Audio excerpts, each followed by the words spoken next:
Okay, year after year, unfortunately, we thought last year would be the last year we'll be discussing the mourning of the students of Rabbi Akiva.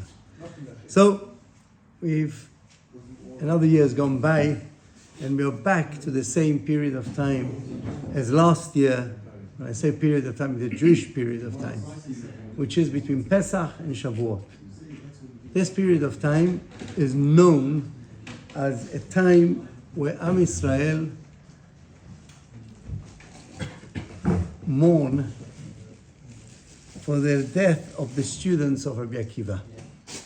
I'm avoiding the number in the meantime, but we'll soon discuss the number. Baruch atah Adonai Eloheinu melech haolam she'akol niya b'dvaro. Amen. Right. We're going to go to our sources. People may have other sources the way they turn to for Jewish history, but we know that all these sources are not reliable. They're not reliable because they may not have been written by the most reliable people, but we know what is mentioned in our Talmud is the most reliable source we can have to the traditions we keep. Okay?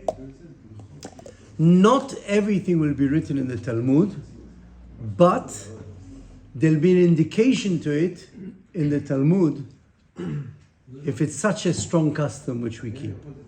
So it's taken on by all Jewish communities that the period of time between Pesach and Shavuot is a mourning period.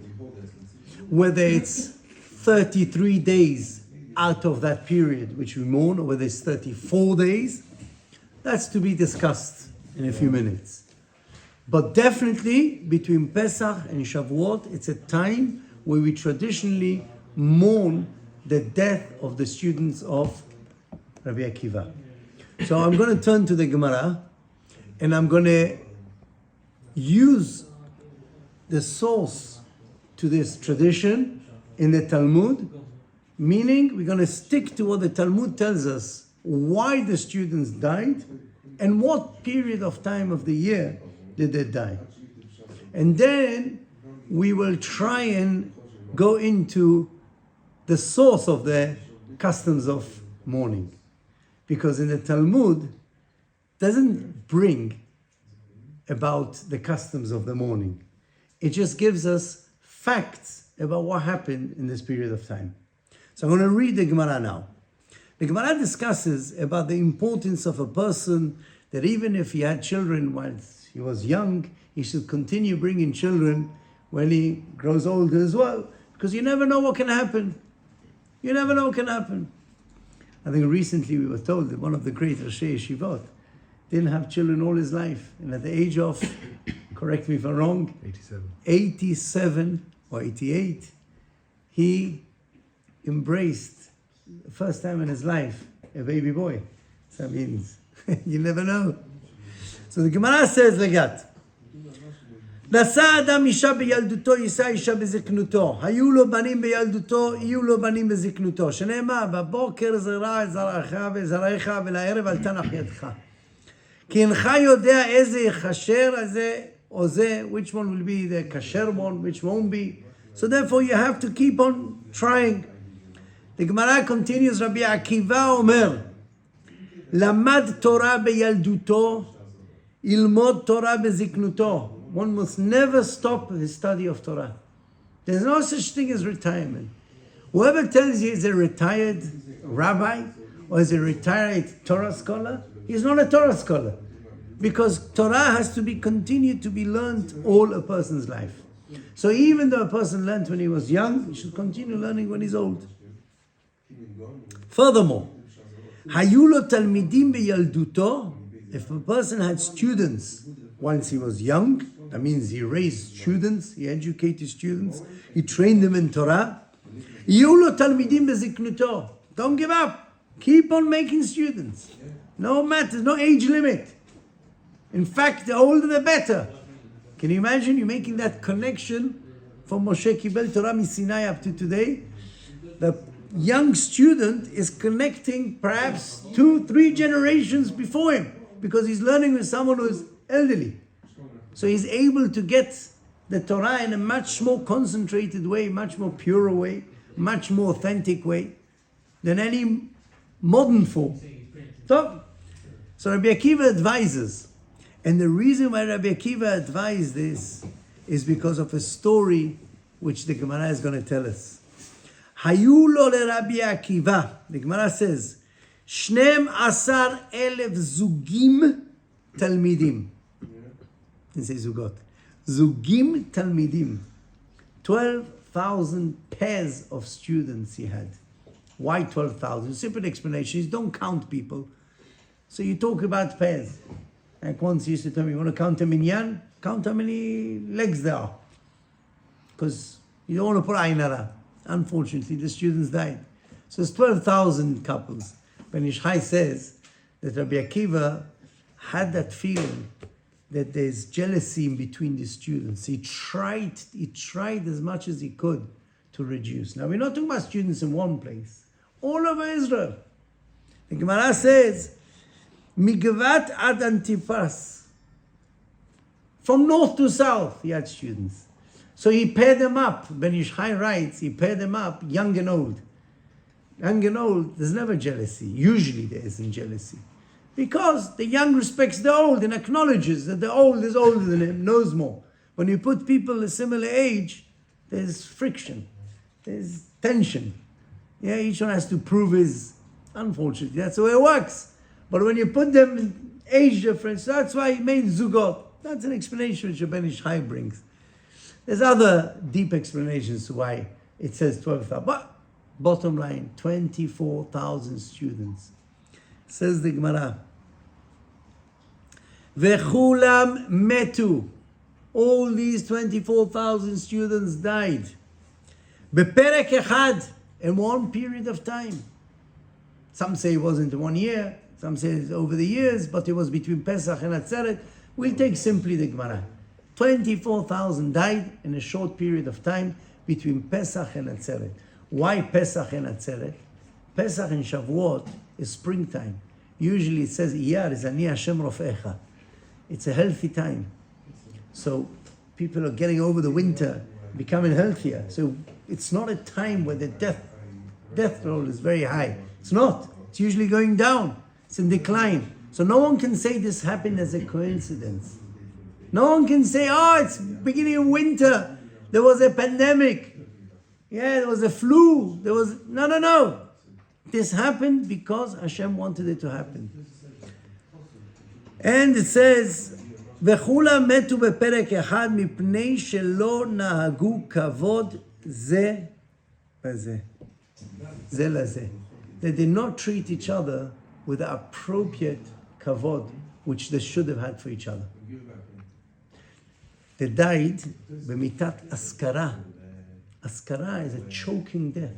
It's when you lose your power of speech towards the end of his life, the life of the student. You can't speak anymore, you're like choking. It says the avon of askara comes a lot because of Lashon Hara. The Gemara Masechet Shabbat, Madlikin says, maybe if you don't talk good about each other, I'm saying even further, they didn't say they talk Lashon Hara, they didn't respect each other, they didn't speak good, they didn't use their mouths to compliment each other enough. That already was a cause for the death. Lo na'agu kavod זה לזה. These 24,000 chachamim. Now, the Gemara says, היה עולם שמם. The world was empty from students. Can you imagine Rabbi Akiva mourning 24,000 students? I went once to Tveria. Someone once told me, you see where Rabbi Akiva is buried? Traditionally, most of the students are buried from the mountain down to the Kinneret. So I thought Tveria was on a cemetery. 24,000. It's a big amount of funerals. So the Gemara says, Haya olam shamem. It sounded as Torah, the continuation of Torah was at risk.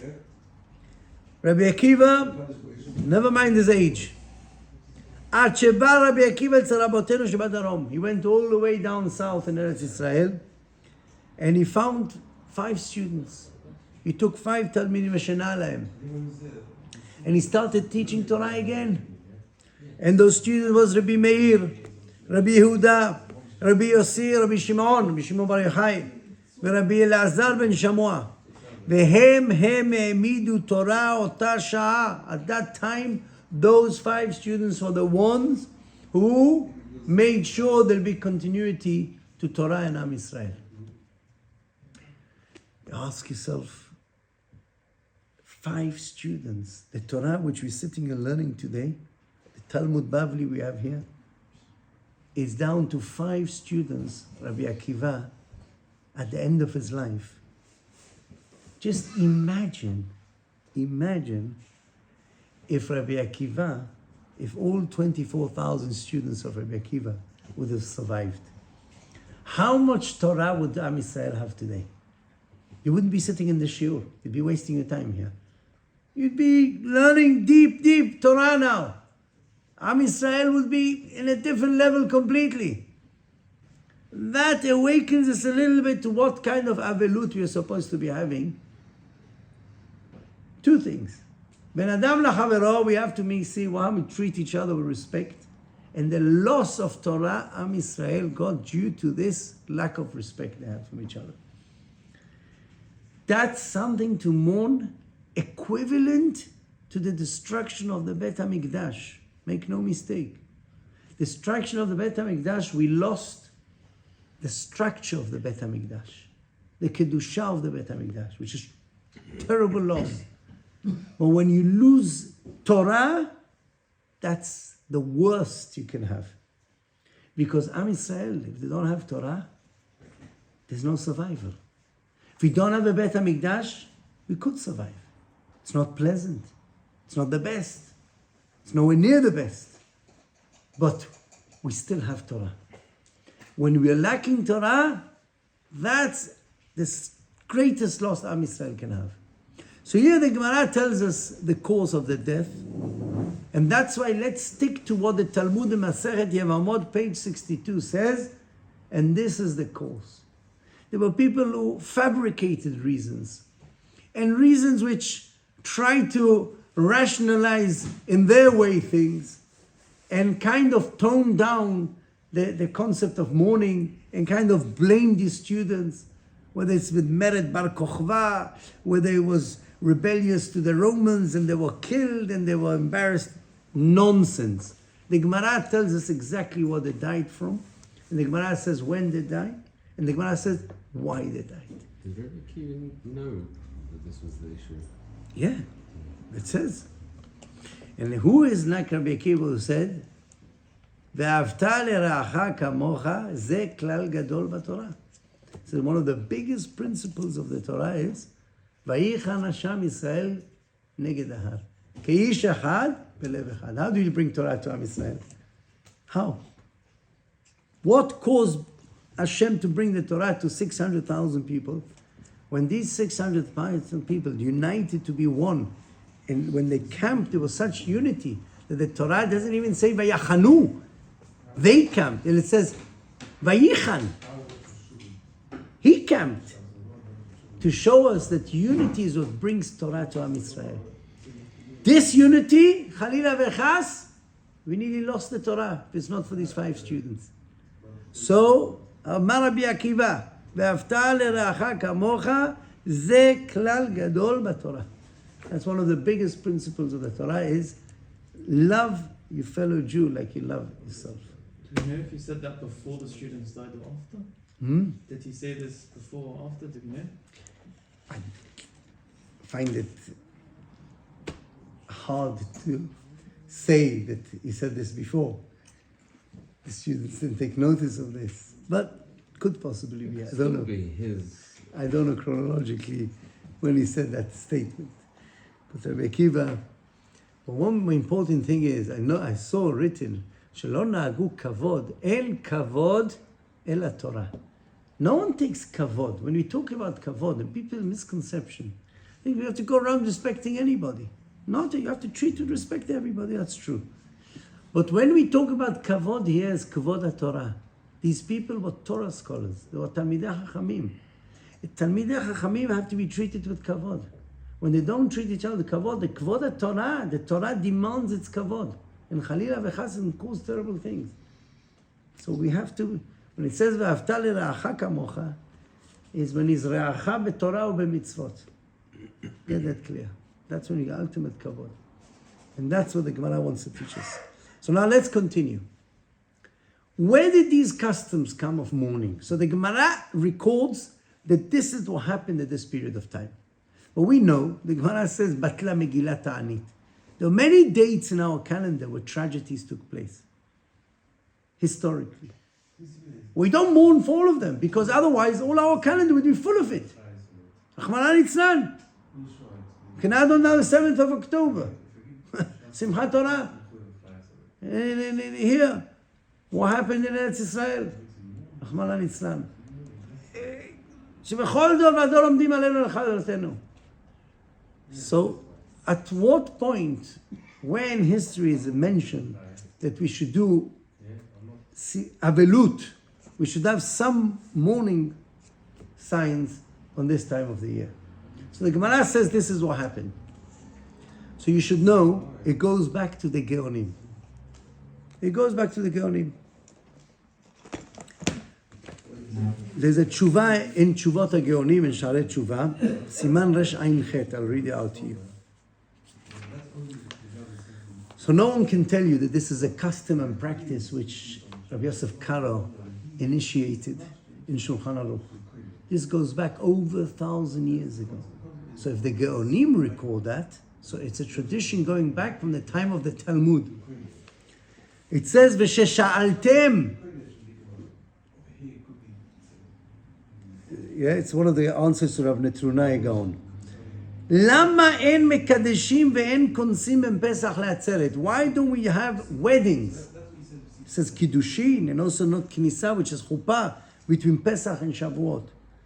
Im mahmat isur or lav? Is it because of an isur or because of a custom? Hevei yodea, it's not because of isur ela mishum minhag avelut. Shekach amru chachamim. Our rabbis told us. Where? We just read it. 12,000 couples of students. Rabbi Akiva ad v'chulam metu ben Pesach le'atzeret. Al shelo na'agu ze bazeh. They didn't treat each other well.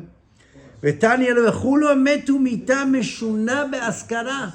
Here, the Yeshuot HaGeonim writes clearly that the death was a askara, which is one of the worst deaths. Umeota sha'a va'elach. From that generation onwards, nahagu rishonim beyamim elu shelo lichnos bahem. There was a custom and a practice taken on from then, from the time of the Talmud, even earlier, from the time of Rabbi Akiva, not to have marriages at this time of the year. So it's an earlier recording than between 17th of Tammuz to Tisha B'Av. So why isn't it recorded? Huh? Why isn't it recorded? Because anything which is not isur and a mechmat minhag generally wouldn't be recorded in the Gemara. Okay? And it's sufficient for us to know that it's in the Geonim clearly testified that this was the practice from those days to today. So now our only issue is, why is it sufficient? The Gemara tells us that they died at this period of time. Would you think, you read the Gemara, that 24,000 Torah scholars died, you wouldn't think of mourning? It's an obvious thing. It begs mourning. What are you talking about? You understand? Ella. So we accept it. It's in the Geonim. Tshuvot HaGeonim, Sha'arei Tshuva.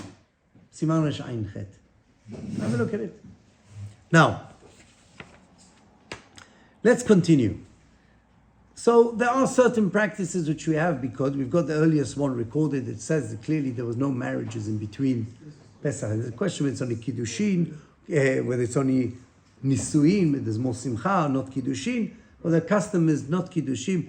Actually, the Geonim discuss what happens if someone went and did do it. Do we nullify it or not?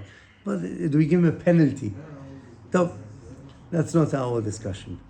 Let's go back to the practices of the Omer. There's lots of confusion, lots of questions. when people talk about restrictions, they straight away panic. And they try to find leniencies. Okay, I understand it. People generally like freedom, want to feel that everything can be allowed at all times. But let's try and understand what are the guidelines, what are the rules, yeah? So let's first clarify. There is a important information for us to know, that we can't borrow customs from community to community. You can't dance in all weddings, what they call. There is two different ways of reckoning the mourning period between Pesach and Shavuot. As we just saw from the Gemara, the simple text which we have in front of us is that they died during the period of Pesach to Shavuot. Now, we all know we haven't come across any community that mourns from Pesach right through to Shavuot. I'm not including now the custom of the Arizal not to have haircuts during the Omer, but that's for a different reason. It's not only because of Avelut. That was for Kabbalistic reasons of harsh judgments at this time, and therefore the Hez Dinim. That's a different story. That's a Kabbalistic reason. We're talking about mourning period, not having weddings. We don't have a community which doesn't have weddings all through Pesach to Shavuot. We have either people keeping 33 days from Pesach up to Lag BaOmer, or we have people keeping from Pesach to the 34th of the Omer, which is the Sfaradim in general. We have communities which keep from Rosh Chodesh Iyar to Shavuot, which is approximately 33 days plus a few more days, Shlosh Yimei Hagbala. But we don't have people keeping right through. So what happened here? Huh? Sorry? Yeah, whatever. We have it. Hasidim keep right through. Yeah. That's a chidush to me. Hi, Yisrael Israel. I never heard. It's a chidush. Okay, now I've been told that some Hasidim actually keep from Pesach to Shavuot. It's not brought down in the Bet Yosef and not in the Darkei Moshe. I'll tell you what is brought down. The Bet Yosef brings that the text in most early sources is, in the Talmud, which is not in front of us, is Mi Pesach ad Pros Atzeret. Pros Atzeret means, Pros is prusa. Kedei achilat pras is half a loaf. When you take something and cut it in half, you call it prusa. Pros Atzeret is until half of the month before Shavuot. Nachon? So when is Pros Atzeret? If you work it out, correct me if I'm wrong. Halfway through. About 15 days before the end of the counting of the Omer. 34th. No? Am I right or wrong? Come on. Yeah. 34th of the Omer.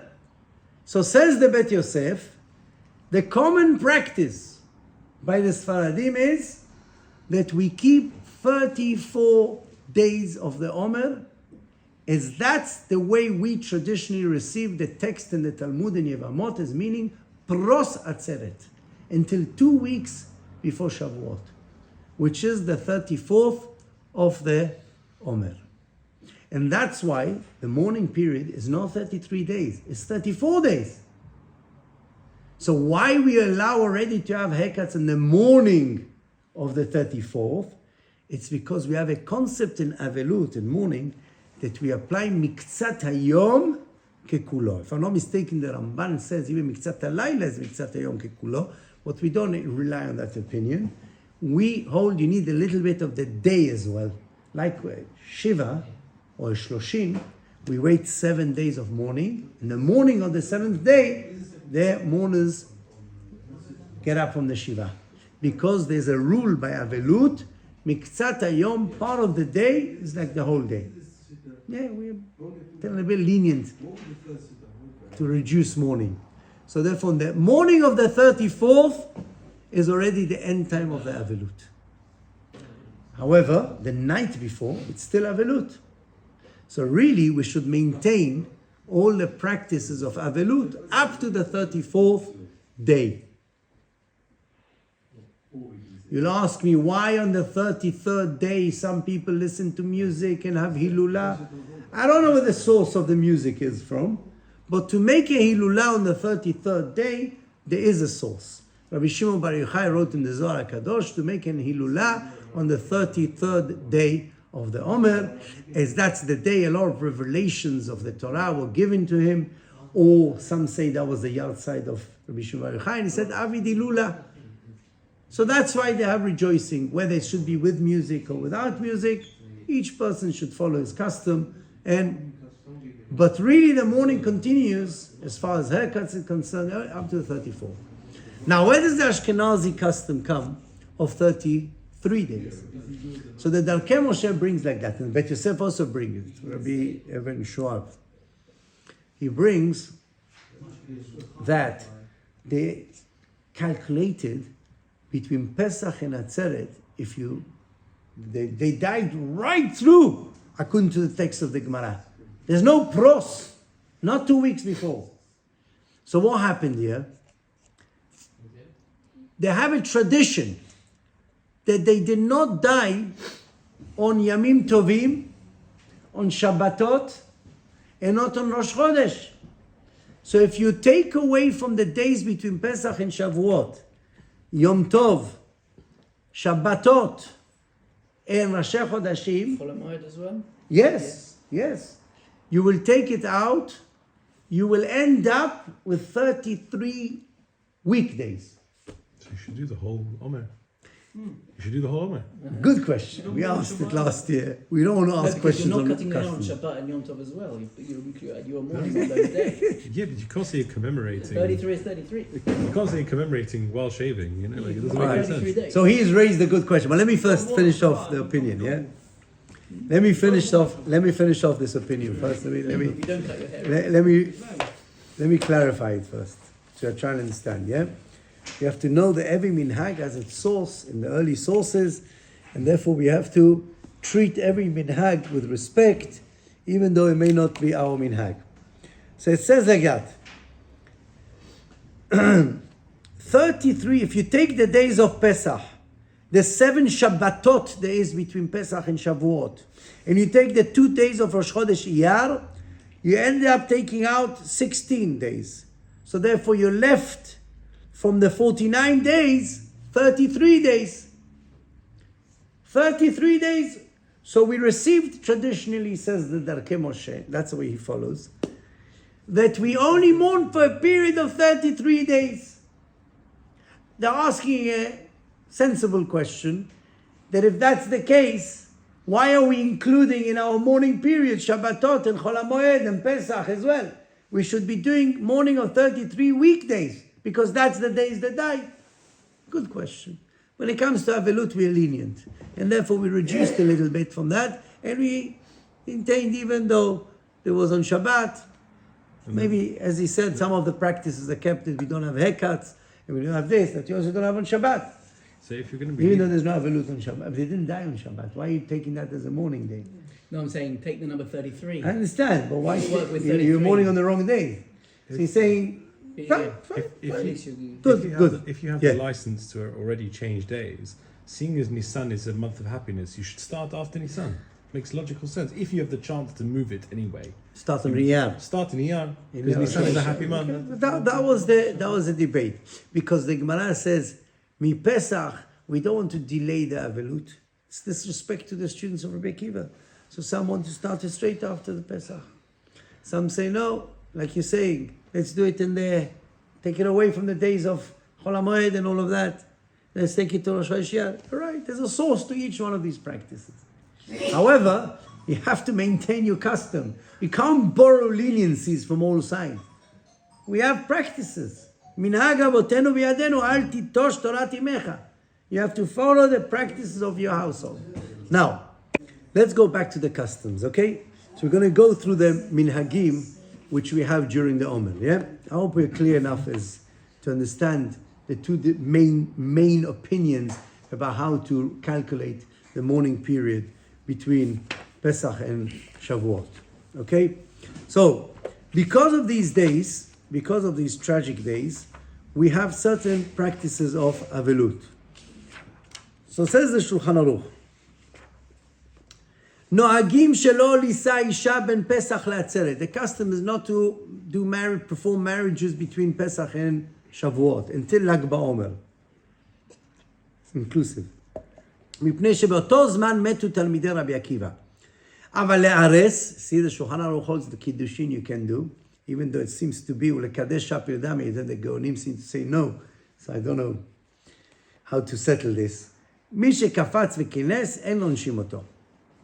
Now, נוהגים שלא להסתפר. I'm reading the Shulchan Aruch for you to know that there are clear practices about what mornings we do, what we don't do.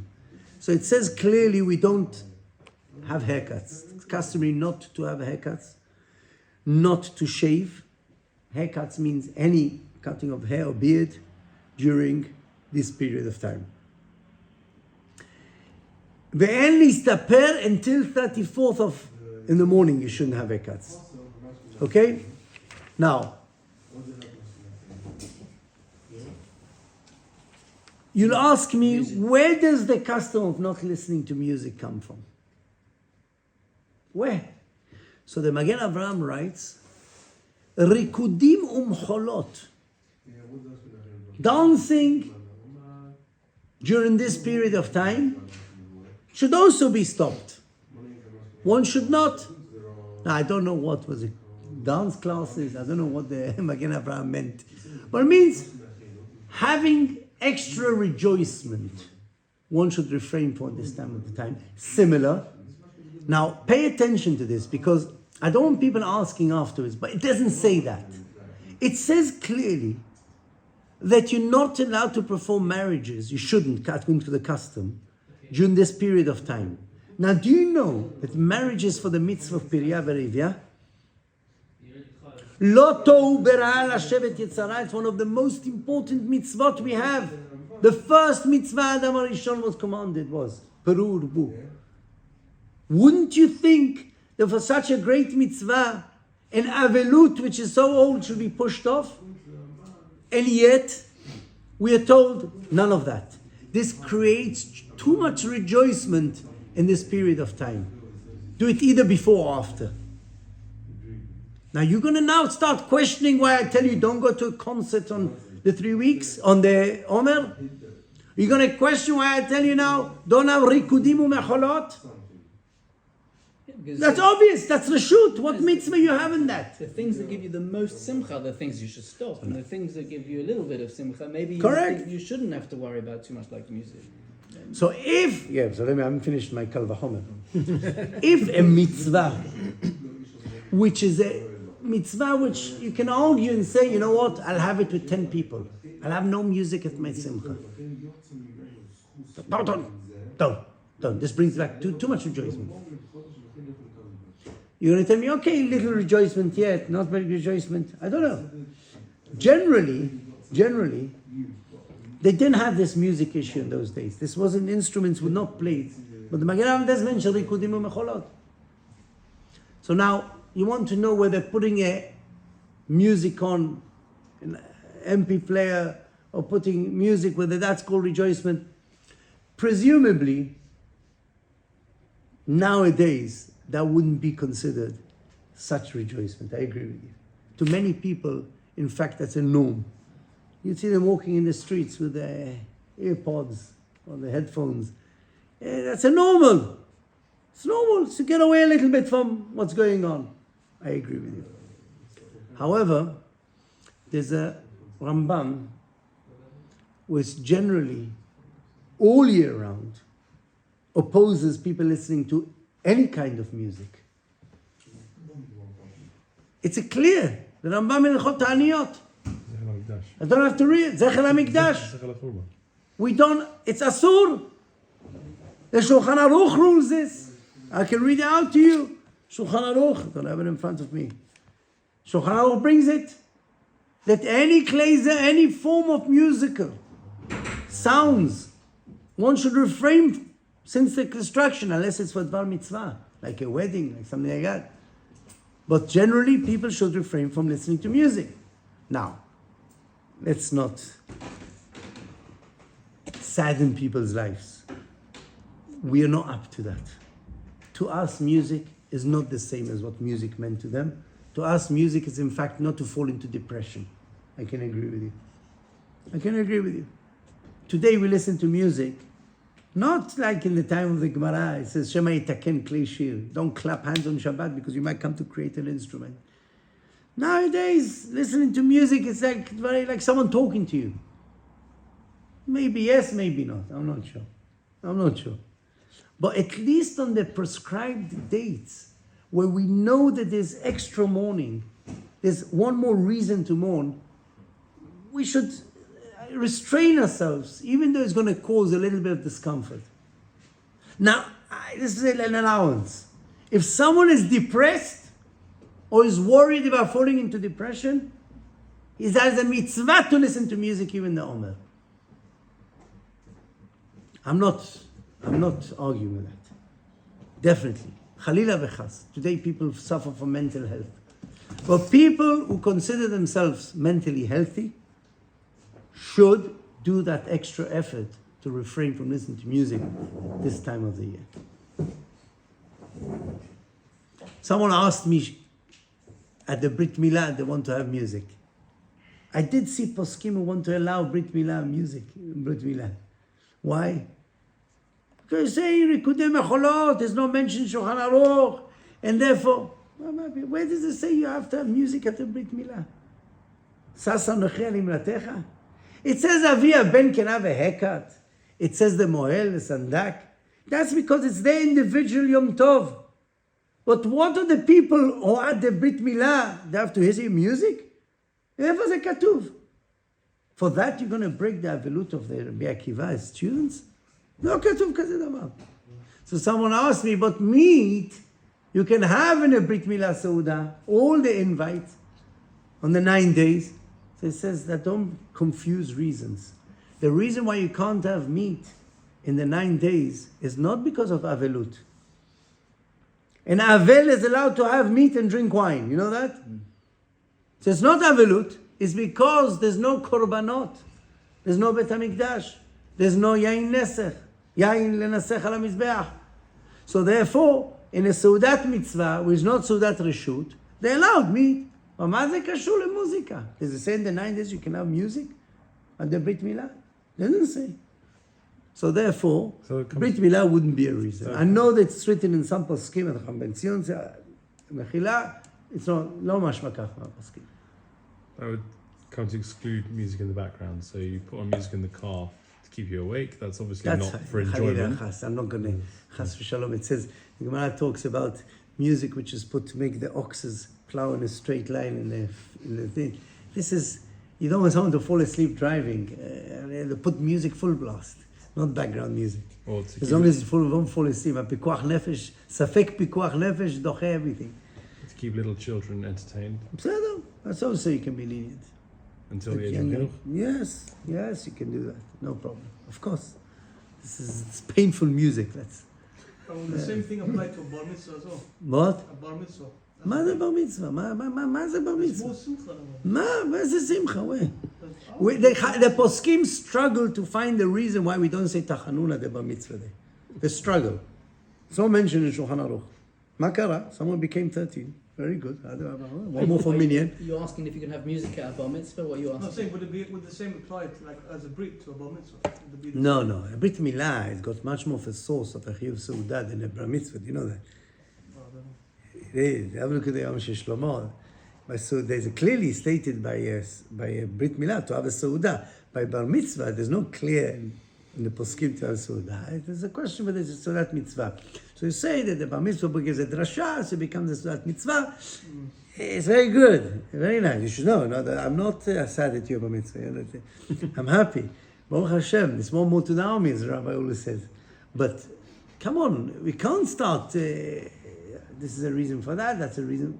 Avelut of Rabbi Akiva and the students of Rabbi Akiva is avelut which we have to respect. Let's go now to the blessing of Sheikhianu. שהחיינו וקיימנו והגיענו לזמן הזה. It is not mentioned in the Shulchan Aruch anything about not saying שהחיינו in this period of time. The Ma'amar Mordechai, Karmi, wants to say that it's different reasons. The words שהחיינו וקיימנו והגיענו לזמן הזה during the 3 weeks is inappropriate because it says כל רודפיה השיגוה בין המצרים. This period of time from the 17th of Tammuz to the 9th of Av, anyone who went after the Jewish people succeeded. It's a dangerous time. So says the Ma'amar Mordechai, that's why the practice was during that period of time not to say the blessing of, to avoid saying the blessing of Shechianu v'kimanu v'ganu lazman hazeh. Because this zman, this period of time, is zman puranut. It's a time of tragedies. Do we have, says the Ma'amar Mordechai, a source to say that this is also Pesach and Shavuot is a time of tragedies? Yes, in history something happened, but not, it's always a time of tragedies. So therefore the Ma'amar Mordechai wants to say that there's no restriction of saying Shechianu. Ma'amar Mordechai Karmi, not Chacham Mordechai Eliyahu. Yeah, Ma'amar Mordechai Karmi, 250 years ago. He writes that there's no restriction to say Shechianu during the Omer. Because it's not, the time is not an issue. It's just we are mourning something which happened in a period of time, but the time itself is not what caused the death. Is that clear? However, it has the Moed Chol Chai, the Reb Chaim Falaji, the Ben Ish Chai brings that there were customs in Baghdad, there were customs in Turkey, there were customs amongst Sfaradim to refrain from Shechianu even during the Sfirah. And they learnt it from the other mornings, from not having haircuts. Said, no, Shechianu, we're not in a happy time. And therefore, we shouldn't say Shechianu. So, let's begin. The Ben Ish Chai kind of compromises and says, over fruits, one could say Shechianu.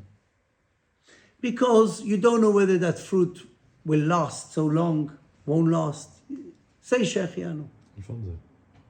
Alfonso Mango. Clothes, the custom was to refrain from wearing new clothes. That means it's only at the time, we don't say Shechianu when you purchase them. So one would be allowed to buy them, as we don't say Shechianu. But to wear them, first time, try and avoid wearing them before Lag BaOmer, so you shouldn't have to say the bracha of Shechianu. If you clearly don't have that minhag, then go back to the ruling of Ma'amar Mordechai. There's no problem with saying Shechianu in this period of time. Otherwise, that's the Ben Ish Chai's compromise to differentiate between fruits and clothes. Yeah. You said that it's not inherently a negative time, but you also said that's earlier the Ma'amar that Mordechai said the it. Ari says it's a time of din.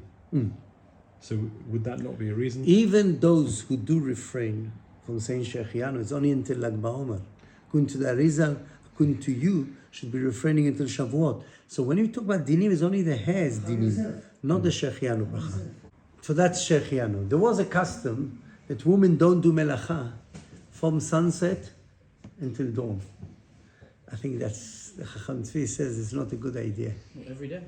Some do it only during the evening. Yeah, but that's because it says Chacham Shemet, everybody becomes their relatives. And it says by women, if they don't do work, it's very noticeable. And therefore, we ask them in remembrance of theirs who died, that they don't do work during this. It's a custom, yeah?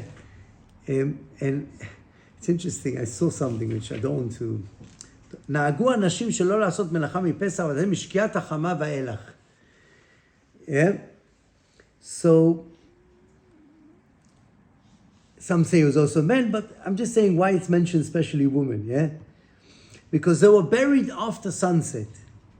Because they wouldn't bury too interesting. It's brought down that they wouldn't bury them while it's daylight because they didn't want to disturb people from the work. So bury after the evening. So in the evening, why woman? I saw in the Mateh Moshe someone to say that this goes back to the Chet of Chava. It's about bringing death to the world. But the concept there I heard as well is that when women do in the evenings, what's noticeable of not doing? Men don't do anything in the evenings usually. When a woman doesn't do anything, she doesn't sew, it's not washing. That's a heker. That's noticeable that there's work has not been done.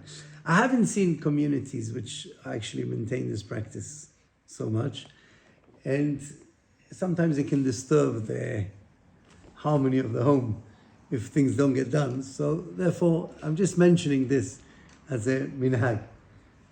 Okay, cutting nails during this period of time, there's no problem. One is entitled to cut nails, and especially if they're over their flesh, there's no problem cutting nails during the Omer. Okay, it's only legabe gzizat se'arot. It's something which I wanted to discuss and I forgot. I have an haircut right up to Shavuot. It seems to be that... Shaving for work and things like that. Oh. There is a Radvaz which holds that on Rosh Chodesh Iyar you can shave. Someone who looks at the Radvaz in the Tshuvot, Tafshim Pei Bet, Chelek Bet, the Radvaz writes, Rabbi David ben Zimra, he lived a little bit after the Bet Yosef, and he mentions that they had a custom to shave, to have haircuts on Rosh Chodesh Iyar. Truth is, he had a custom To start with. the whole of Nisan. He would also, because he said Nisan, it says no hespedim, no ta'aniyot. So why should we mourn for the students of Rabbi Akiva during the month of Nisan? But the Bet Yosef rejected this opinion completely. So we could argue with the Radvaz had the Bet Yosef not clearly mentioned that there are some who had that custom, and he rejected it totally. Yeah, that's going based on those opinions which hold they didn't die on Rosh Chodesh. Bet Yosef says, do not rely on that custom, and he brings it in Shulchan Aruch. Yeah, and I mentioned, Yesh noagim leistaper berosh chodesh iyar, means tonight, v'ta'ut hu beyadam. Once Rabbi Yosef Karo wrote ta'ut, who are we to start amending mistakes now? He says it's a mistake, and therefore one should not be lenient. Now, extreme circumstances, people have problems with their work, they're going to lose the job, or the boss is demanding you should do so. These are questions that people have to individually approach the rabbi, and there are leniencies to these things.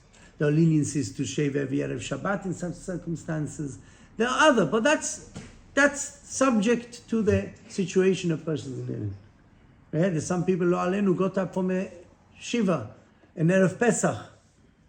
So there's certain leniencies which can be applied because obviously it's a minhag, it's not a misur. However, they have to individually consult. There's no general rules on these things. Okay?